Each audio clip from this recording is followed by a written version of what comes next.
But the truth is that when the scriptures were written, they weren't written to be a book of facts. It's a book of faith. And so it's filled with stories of faith. So this reading that we hear today, the story of the first 4 days of creation, it's all part of a longer parable. And parables are stories that are meant to teach us something that's a deeper truth. Let me give you an example. There's a story of the Good Samaritan. You and I are familiar with that. Let me ask you a question. Was it a true story, or did Jesus make it up? We don't know. We don't know. I could easily see somebody saying to Jesus, Jesus, I thought I had these Samaritans pegged, but I was really wrong. Let me tell you what happened. And Jesus uses that story later in the day. Or I can also see Jesus just making it up. And the question is, if it's made up or if it's true, does it change what it teaches? No. That's the purpose of parable. It's to teach us deeper truths, not to give us facts, not to give us science, not to give us history, but to give us truth, to open the mystery of God that somehow can only be found through an opening created by story, parable. And so at the beginning of Genesis, we have a parable of God's creation. It's interesting that we have light before we have sun and moon. Takes 3 more days for that to happen. And so obviously this is, something else is going on here.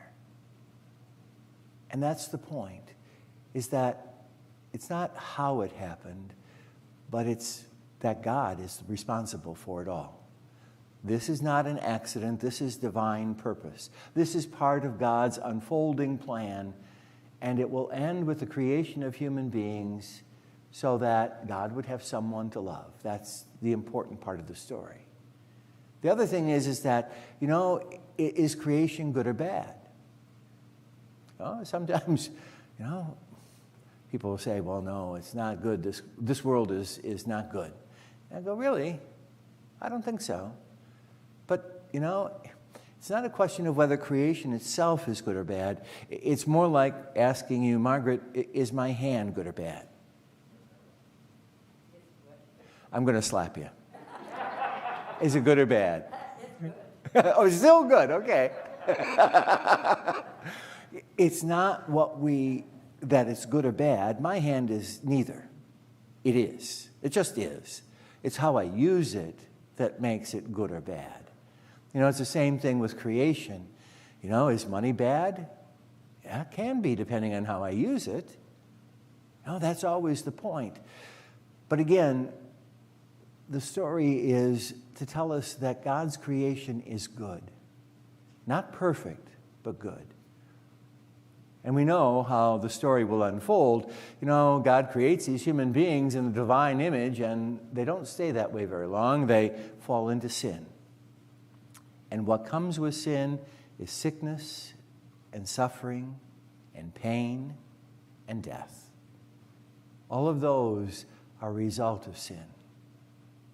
Mark gives us a story of Jesus, and it's interesting the way Mark does it, because Mark gives us a story, but has a certain point of view that he's trying to put across so that we understand the meaning of Jesus. Because even the life of Jesus is a parable in and of itself, except it's based on fact. We know that. But for Mark, Jesus is constantly confronting the evil in this world, the sin that has marred the goodness of God's creation. And so we see him driving out demons and healing the sick, as we hear in the gospel today, because Jesus comes to bring creation and all of us who are part of it back to what God intended. For Jesus, we have another chance, a new beginning.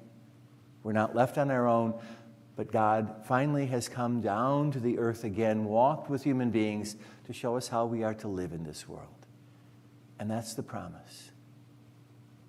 There are 2 short stories that we hear today.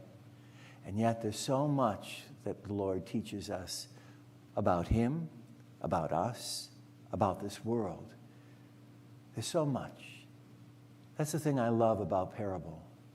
It's not just about one thing. It's about so much because it opens to us the mystery of God.